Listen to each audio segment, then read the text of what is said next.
जम्मू काश्मीरमधील पहलगाममध्ये पर्यटकांवर दहशतवादी हल्ला, मृतांचा आकडा 30 वर तर 15 पेक्षा अधिक पर्यटक जखमी, मृतांमध्ये 2 परदेशी पर्यटकांचाही समावेश।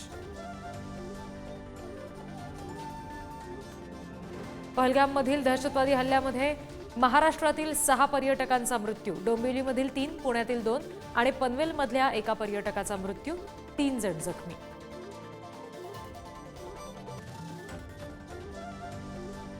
पहलगाममधील दहशतवादी हल्ल्यामागे टीआरएफचा हात, टीआरएफ लष्कर-ए-तैयबाशी संबंधित दहशतवादी संघटना, टीआरएफचा म्होरक्या पाकव्याप्त काश्मीरमधून फंडिंग करत असल्याची माहिती।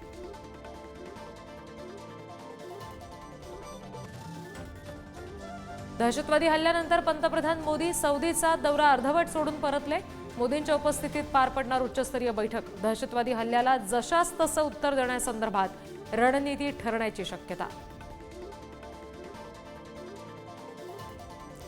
दहशतवादी हल्ल्याच्या पार्श्वभूमीवर गृहमंत्री अमित शहा कालपासून श्रीनगरमध्ये तळ ठोकून उच्चस्तरीय अधिकाऱ्यांसोबत बैठकांचं सत्र, आज घटनास्थळी जाऊन अमित शहा आढावा घेणार अशी शक्यता।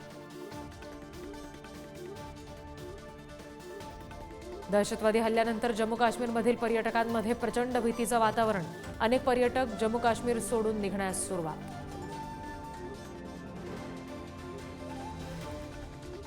जम्मू काश्मीरमधील दहशतवादी हल्ल्यानंतर मुंबई, दिल्लीसह देशातील महत्त्वाच्या शहरांमध्ये हाय अलर्ट, मुंबईत पोलीस बंदोबस्त वाढवला, जागोजागी नाकाबंदी।